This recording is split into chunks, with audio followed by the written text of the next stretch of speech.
the feedback was it was just too cumbersome. As Jay Wilson would love to say, this interface looks like a systems developer came up with it. It's just too much information all at once. Also, the bottom ended up being confusing. Initially, we had wanted to have varied lengths of time for how long an item would take to be crafted. Sometimes, I think at one point we kicked around like days. And again, on paper, that sounds awesome. Wow, this item's so awesome. It takes forever to make. Not so much when you're playing the game. So we go back to our first goal. Got to make it simple. So what we did was, as much as we liked having the imagery per item so you kind of knew what you were going to make, it caused too much space. So we simplified it into just a list of items. The queue is now just a progress bar behind that listing, and the bottom detail has all the requirements that you need. And any other information is on mouse over on the item listing so that it's also consistent with the way we convey information across the rest of the game. And with that, I'm going to hand it off to Pete. So now that you know how to interact with them, you can see where you go to find them.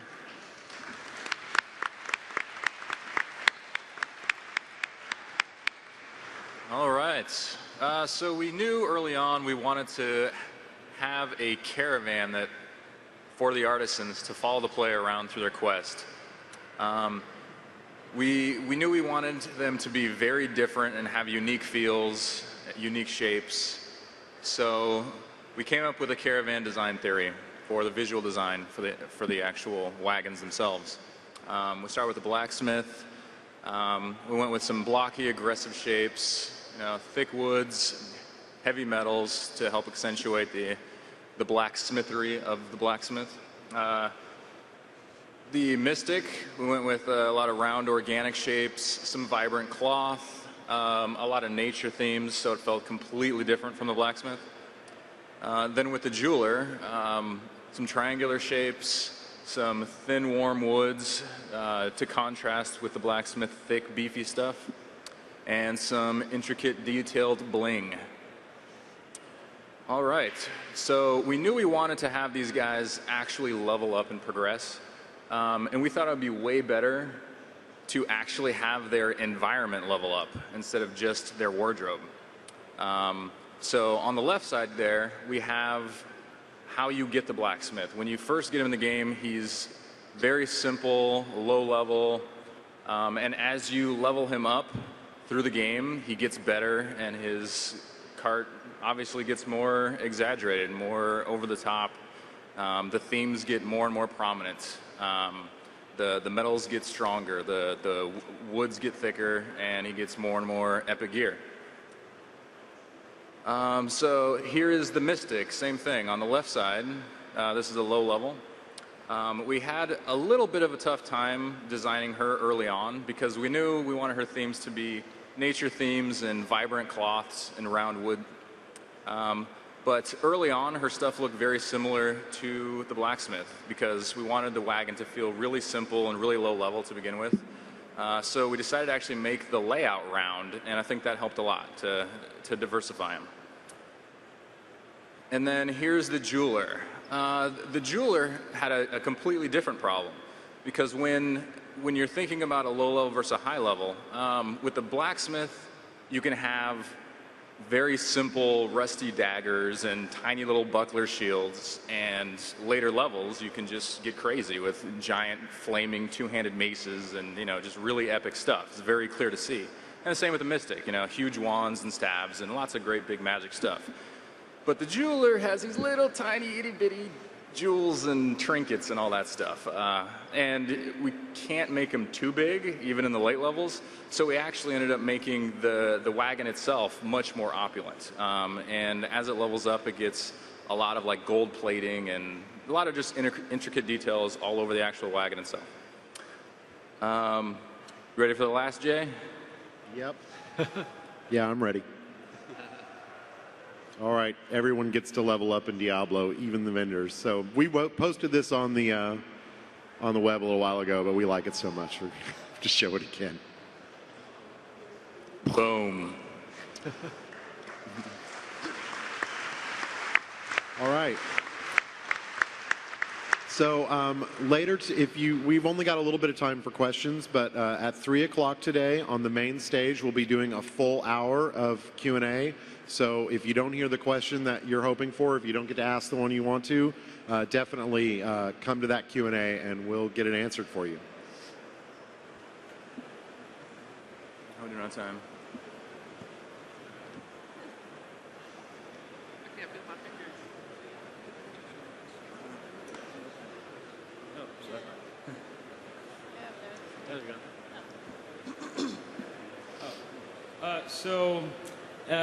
Last BlizzCon, I asked you about gem wards by putting gems into armor with multiple sockets and getting a new effect, like moon wards in 10.0. And just wondering, at Gamescom, you said you liked the idea and you'd write it down. I was just wondering, how is that progressing? Like, did you like that idea when you talked about it with your team? Yeah, we've talked about it a little bit. But no, we haven't really progressed that much with it because right now we're focused pretty much on finishing out the artisans as they are. But it's still, it's still one of those things that we, whenever we hear a good idea we like, we have this big list of good ideas and we kind of stick them in there. So it's still there, but no, we haven't been able to spend much time on it yet. Thank you. Hey guys, my name's Jeff from Montreal. So I'm a big World of Warcraft player. I love the customizability of the UI. I was wondering how much of the UI is customizable within Diablo 3. I'm sorry to disappoint you, sir. There will be no customizing of the UI in Diablo 3. There's a very good reason for that, though. Jay, you want to handle that? I'm sorry? There's a very good reason for that. Yeah, I mean, UI and customization mods in general are awesome. Like, we love it, but the problem that World of Warcraft had was their game got shifted by the whole mod community. And really for them, that was fine. That was their expectation. That's what they wanted. But for us, what we don't want is for Diablo to be shifted from the straightforward, simple, easy-to-play game that it is to a much more complex game, because that's what UI mods do. They add complexity. And at a certain point, they become a requirement. So we never wanted that for Diablo.